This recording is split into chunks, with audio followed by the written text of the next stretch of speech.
This is an exclusive presentation from Federated Media. Unholstered. It's time. Here we go. Welcome back to Unholstered. As always, we are so glad that you have chosen to tune in here this weekend on WOWO to Unholstered. I am one of your hosts, Kayla Blakesley.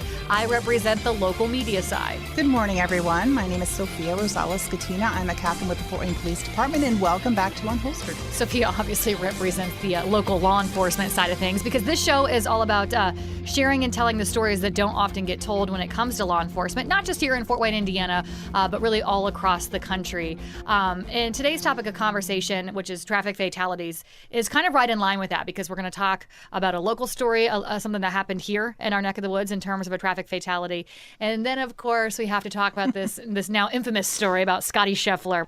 We'll get to that later on here in the show. But let's start with this incident here. So when I was looking into topics we could do for the show, I really kind of take social media and I look at news articles. I just read the climate of our community, and I like to look and see where people are misinformed. Mm-hmm. And the whole purpose of the show is to set the record straight in terms of law enforcement and what the laws really are versus what you think they are. So I thought it was a good, unique opportunity to talk about traffic fatalities and some of the things I was seeing on social media in people's comments. So in particular, this incident was a fatality that happened at Lima and Till. It was last week, where a driver blew through a red light at a high rate of speed and hit another vehicle going through the intersection, and the driver ended up dying, and this juvenile passenger was severely injured as well. So the road was shut down in both directions because the scene was so big. So they shut down Lima Road going northbound and southbound. And just so they could, because they have to take measurements, they have to see where things, I guess the car pretty much exploded. So pieces were all over. So they have to get the area cleaned up. They have to take measurements where all these places are. And it just takes a while on a traffic fatality. So as I'm reading the comments on that, people were really upset about they thought they were racing another vehicle. I don't know any of those particulars. That's just what I was reading. So I don't know if that's true or not. But what everyone was sure on that was around that area is like he was traveling at a high rate of speed and ran the red light. So when the coroner's report came out, the driver's cause of death was ruled accidental. And I saw people in those comments just really upset that, no, this was a homicide, and it was intentional, and he ran the red light. How could it be accidental? I'm like, hold on. That's the coroner's ruling of the cause of death. So there's only 5 causes of death that a coroner can rule on. It's homicide, suicide, accidental, unknown, and natural. So those are the 5, and it has to fit that. Where it does not fit the homicide is because that wasn't an intentional act that person was doing to the other person. Right. He didn't wake up that morning and say, I'm going to go kill someone with my vehicle. Yes. Right. So it wasn't intentional. That was the cause of his actions. And his reckless actions, or anyone's reckless actions in this situation, but that's not a cause of death. Right. So I just wanted to make that clear, that just because the coroner rules it accidental does not mean that there will not be criminal charges attached to the manner of that death. Right. That's where you guys come in, right? That's where we come in, right. How do you get to that point of charges? So that's where you get witnesses' accounts, like what happened, the measurements, the skid marks, all those things come into effect, like how fast that vehicle was going at the time, because there are charges that can come about from that, and it's called. I know a lot of people go in there. There's been several incidents where people are clamoring, well, that's vehicular homicide. I'm like, well, that's not a charge. I didn't know that. Vehicular homicide is not a charge. I know everybody thinks it is. I don't know where this comes from. See, this is another one of those TV show, movie myth things, all these myths that we're busting here. I thought vehicular homicide was a thing. No, it is not. Is it in other states? It may be. I don't know. I only know Indiana law, and here it's criminal recklessness. Okay. So in criminal recklessness entails a person knowingly or recklessly or intentionally performs an act that creates substantial risk of bodily injury to another person. They commit a Class B misdemeanor. However, it's a level 6 felony if the person committed this act while driving aggressively. And they define driving aggressively, and that results in serious bodily injury. Now, it's a level 5 felony if it results in death or catastrophic injury. So I know everyone's going to want to know what aggressive driving is, Yep. so I brought my handy-dandy book. That's what my next question was going to be. Yes, so it's defined as, they have 9 things here. Following a vehicle. Time out. First of all, what book are you reading? Is this your Oh, actual... I'm sorry. This is my Indiana Criminal Code book. Okay. I need to So get this is myself a little one of book those. that we all have as officers, so because we can't possibly know every single thing, so we need to have these books to kind of brush up on charges if we need to. So they define it as following a vehicle too closely, unsafe operation of a vehicle, which could mean a myriad of things, overtaking another vehicle on the right by driving off the roadway, unsafe stopping or slowing, unnecessary sounding of the horn, failure to yield in violation of 921-829 through 921-834, which I'm not sure what those are. I'd have to look those up. Sure. So failure to obey traffic control device, which would mean a light, a sign that says no U-turn, things like that. Driving at an unsafe speed and repeatedly flashing headlights. So those are aggressive driving definitions. Wow. I feel like I might be an aggressive driver. Maybe. But, so those are the kinds of things that we'll look at when we do these things. And the key word here is knowingly, recklessly, or intentionally. Yeah. Accidents happen. We've had several fatals in Fort Wayne where people have died and there have been no charges because you can't prove recklessly, intentionally, or knowingly with that charge. So that's why people aren't charged in every single accident where a death is involved. There has to be something more to it other than it's just technically an accident. How do you usually go about proving that? Is that where we go back to looking at skid marks and Yes. Camera footage, if there is some? Is that where that comes into play? It is. And so that's why those measurements and things are so important. And that's why we block off those roads for an hour and a half, So 2 hours. when you're sitting there at a standstill for 2 hours and you're going, what's going on? Yeah, we're collecting evidence to determine if this was knowingly, intentionally, or recklessly.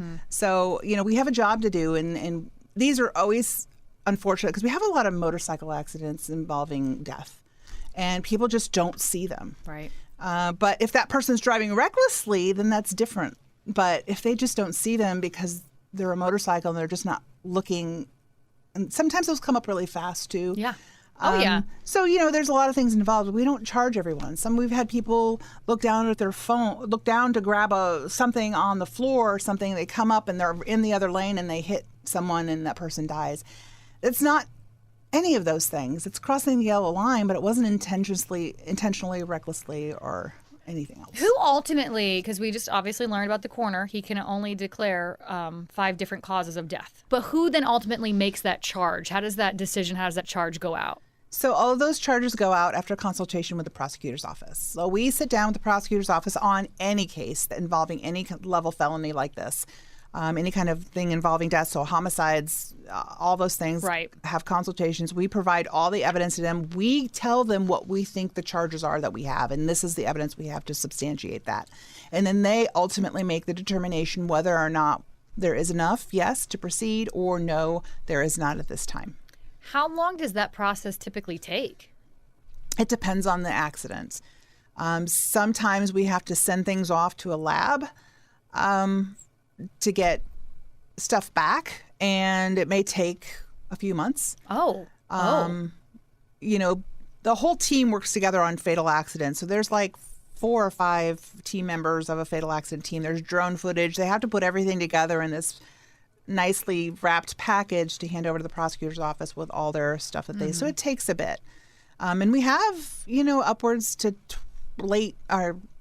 like 25 to 35 fatalities a year sometimes. And that's a lot. Yeah. That's a lot for a team of 5 people that are on call like every few weeks. So in the case of this Lima Road situation that we're talking about here, we probably don't know yet then in terms of charges, potential charges? No, we do not. No, and that has not come out.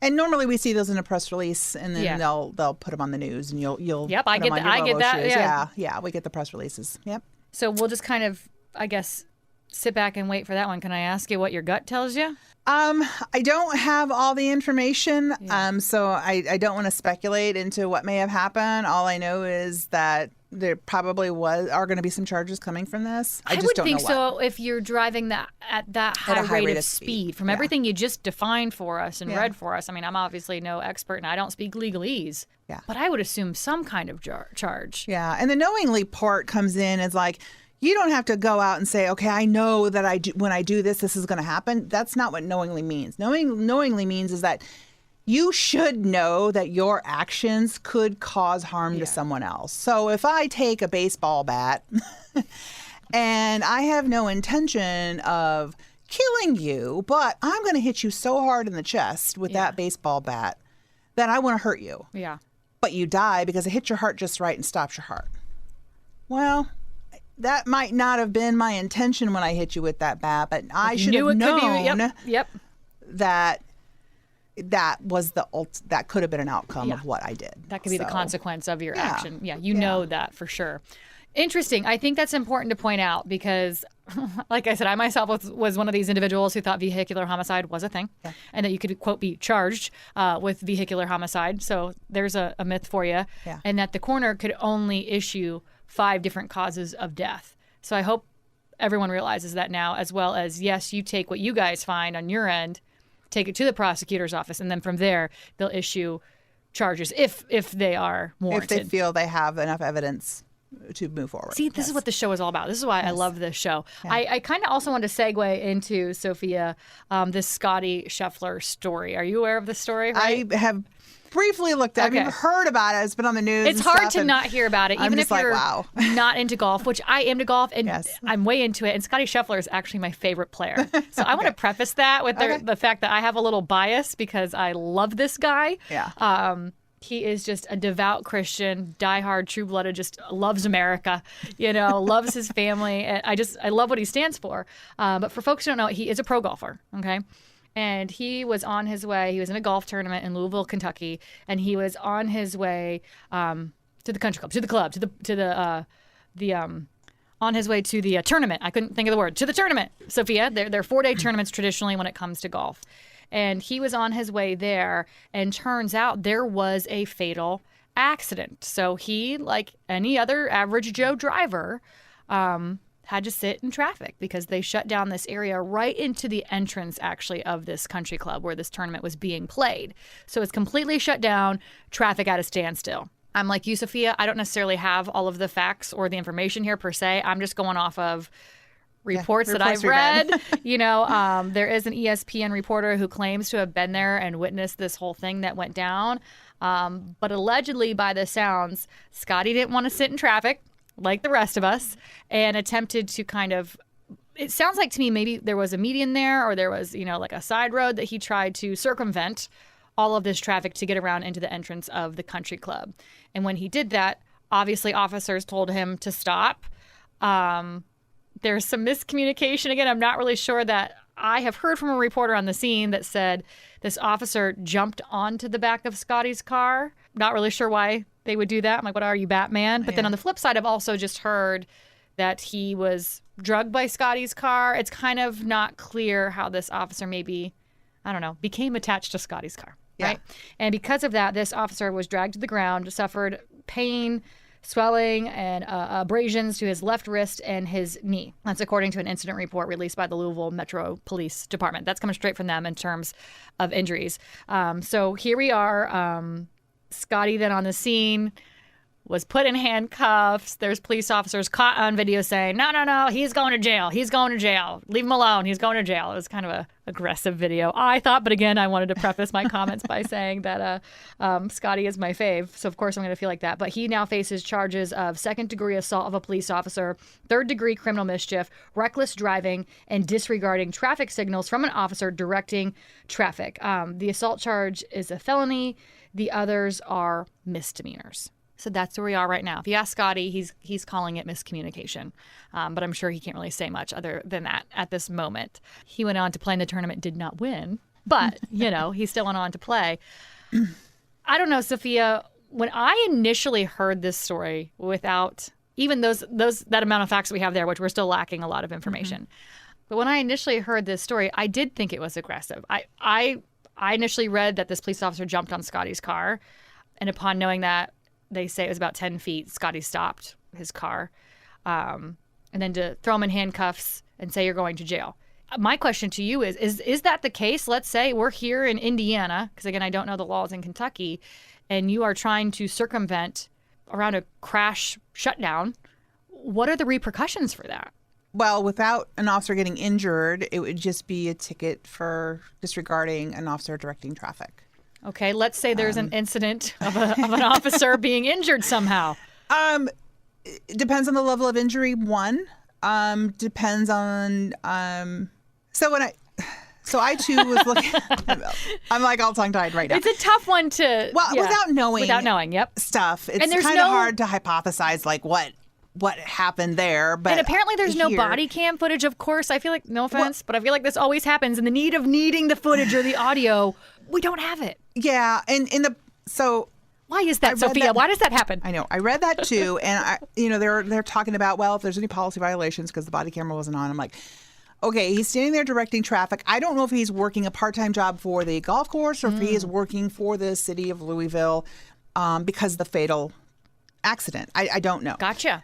So he has a body cam, obviously. He didn't turn it on. I would suspect as the person drove up, he wasn't thinking that, okay, I'm just going to tell him you can't go this way. And then most people will be like, oh, okay, you have to go a different way. So I don't know if he just didn't anticipate it was going to be any kind of what it was. That's why it wasn't on. I mean, you're sitting there directing traffic. You're not going to have it on just because you're directing traffic. Yes, I could see that. Because you're wasting a lot of space, and these videos take up a lot of space in these storage units that we have. So I probably wouldn't have it on either. Now, we have to manually turn those on. They just don't automatically come on because we start talking to someone. I wish they did, but they don't. So you have to manually turn it on. So he's probably going up there, hey, I'm assuming you can't, at least this would be me, you can't go this way, you have to turn around. Now, mind you, I have probably said that 50 million times by the time someone comes, because you can't imagine the level of questions we get when the road's shut down. Yeah. For these kinds of things. Just, can I go that way? I mean, clearly it's shut down. It's police closed. Cars everywhere, fire trucks, ambulance, whatever. And people are like, can I get around there? I have to go this way. It's like no one knows any other way to get home or where they're going. So it's so true, though. You're so right. It's so frustrating. I've seen my father do that while driving. Yeah, and, it's like I don't know any other way. But I digress. Back to this topic. So I probably wouldn't have turned it on either because I'm just expecting, hey, you can't go this way, you're going to have to turn around. Yep. And then it turned into a bigger thing. Now, am I consciously thinking, I got to turn my body cam on? Probably not. Right. Is it a foul? Not really. Other than now we expect every police interaction to be on body cam, and it's just not because I wasn't anticipating this was going to be. Do you have one on right now? I don't have one, no, because I don't work the streets. Yeah. So I don't have one. But so that would just be what I would think of how that played out and why there's no body cam. I don't think it was malicious. He didn't turn it on. He knew he was going to jump on a car and there was going to be this whole thing. I don't think it was anything like that. I think it was just he didn't. Right. He didn't think about it. Think about it after he started getting involved in this further. Now, I don't know if he jumped on the car, because if he jumped on the car, how would he have the abrasions to his knee and wrist? He's on the car. There's no way to abrade. I mean, if he stopped, did he fall off and roll over? I don't know. That part is so many questions. So baffling to me. So my thing is he probably got drugged somehow by the car. Maybe not on top of the vehicle. Maybe he was on the side or holding on. I'm not sure. But before the show, you and I were talking about getting drugged by a car. How does that happen? I'm like, well, look at this uniform I'm on. I mean, there's so many things that could get hooked on to a rearview mirror or something. And it just happens, maybe not intentionally, but without knowing further on this, man, I really there was I'm not, people have bad moments, cops included, and citizens Scotty Scheffler included. Yep. He's a human being too. Yep. He's got a place to go. He doesn't know where else to go. Now, my thing is why didn't they knew that this fatality was shutting down the entrance for their players to get here? Why didn't you make a call to these players like, hey, this is where we need you to go? So I'm so glad you brought that up, because I found this really bizarre as well, that Scotty Scheffler, and I don't mean to make it sound like this, but he's on his way to one of the biggest golf tournaments of the year, and no one thinks to call the players and tell them where to go. Yeah, like I'm make if that him was sit in traffic. Like if that was LeBron James, he's getting a call. Right? Like you would think. I don't know. I find that very... The plot thickens. Maybe it was against Scotty. Yeah, right. He thought he was going to win. Because he was doing so well. Conspiracy theories. I couldn't figure that out either. Yeah. I'm like, this is Scotty Scheffler. Certainly someone has informed this man, but I guess not, that you can't get Well, where'd the other players go? And why I weren't thought they that caught too. up I'm in like, traffic? where are all or the did other they obey players? everybody and go a different way? I Right. don't know. These are questions I want to answer. I know, me too. Scotty, let us know. Let us know what really happened, you know? Yeah. I will say this. There was an ESPN reporter on the scene, Jeff Darlington, who he claims he witnessed this whole altercation. Take that as you will, right? Yeah. And he actually tweeted, I was following him on Twitter as this was like all unfolding, or X, whatever we're calling it these days. And he described on Twitter, writing, and I quote, "A police officer attempted to attach himself to Scheffler's car, and Scheffler then stopped his vehicle at the entrance to the clubhouse." Why do they always speak in such That's- vague so again, terms? so Attach attach Just tell us himself. what happened. I don't know what that You're a means. reporter. You should be able to put it into words. Right. Like, I don't know what that means. So did he I don't jump on either. the car? As Sophia, you brought up an excellent point. Did his vest or something get stuck on a rear view mirror and he got drugged? Who knows? All I know is So many questions. Yeah, as I do have so many questions. And Scotty is, in fact, facing some charges. Do the charges, Sophia, sound... Do you want me to read them to you again? Do they sound fair and just or justified? Well, not knowing the full story, I don't know. Now, Second-degree assault of a police officer. I don't know what second degree means for them in Kentucky. We don't have second degree and all that stuff here. We have levels, 6, 5, 4 numbers. Yeah. So I'm not exactly sure what happens, and I don't know if that's the lesser charge of everything or is that the max charge of it. I don't know. So when I'm looking at Indiana law, ours would be battery to a law enforcement officer resulting in injury. So that could be a level, it's a level 6 felony for moderate injury. So if it's a B misdemeanor, if, you kick me, and yeah, it hurt, but there's no injury that I have to go get treatment for. That's how I kind of differentiate. If I have to go somewhere and get treatment for something, you're probably going to get a level 6 felony. And that's the lowest up from I should say it's the midpoint. It's a level 5 if it's serious bodily injury. But if it's moderate, then it's a level 6, level 5 for serious. And then a misdemeanor, if you just kick me and it hurt, but I'm okay and I'm going to just probably have a bruise. Yeah. Okay. Yeah, no big deal. But in the case of Scotty, again, this officer, quote, attached. Yeah, I'm like, just say what he did to the car. Let's pretend he did get his vest got stuck on a rear view mirror and he got drugged, right? Yeah. Let's pretend that was the actual scenario then.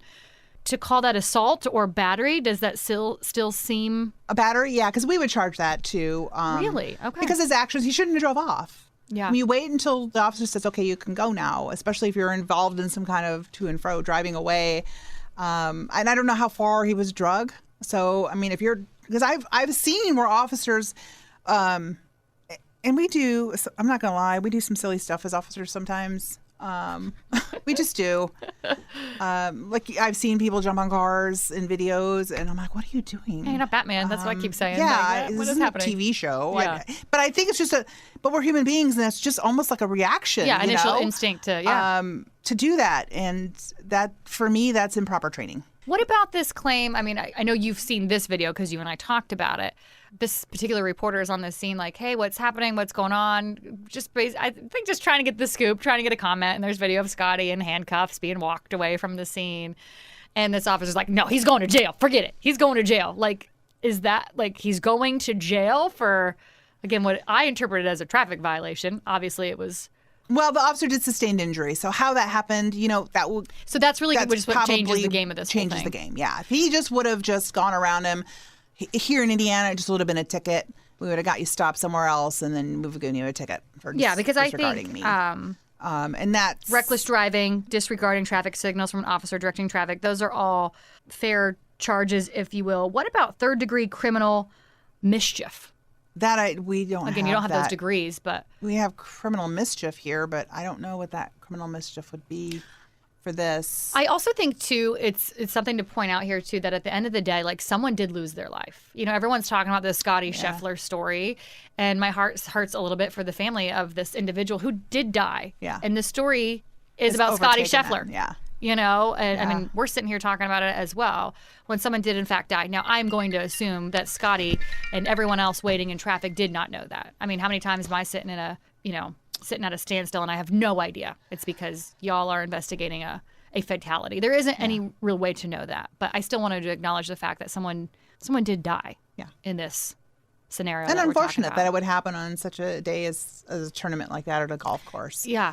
Well, So, very unfortunate. I can't wait to see how this plays out, Sophia. Maybe we'll have to circle back. Well, once. I did read reports, though, that top officials for Louisville PD thought the charges were excessive. Oh. And mind you, the prosecutor's office, so this happens too. We can charge someone with what we think it is. We do this all the time with misdemeanor stuff. So yesterday, I was coming into work, got involved in a hit skip, found the suspect, got him hooked up, going back. The car was stolen that had gotten in the accident. So he was driving a stolen car. So we had all these charges and stuff.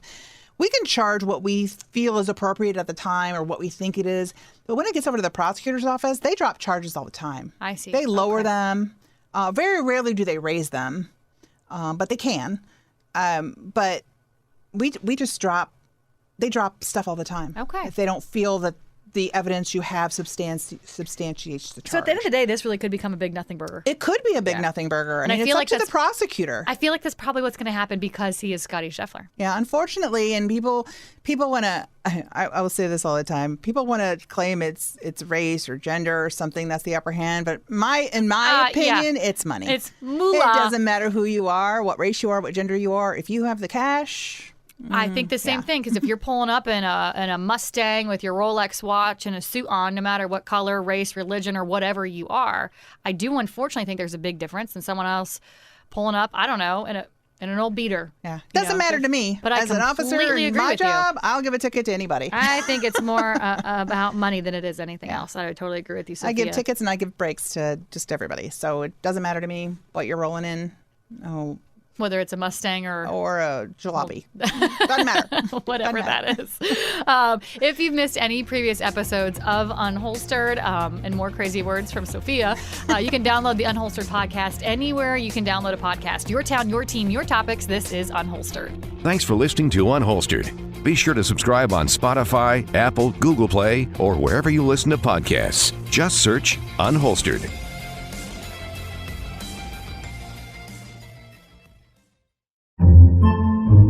Podcasts by Federated Media.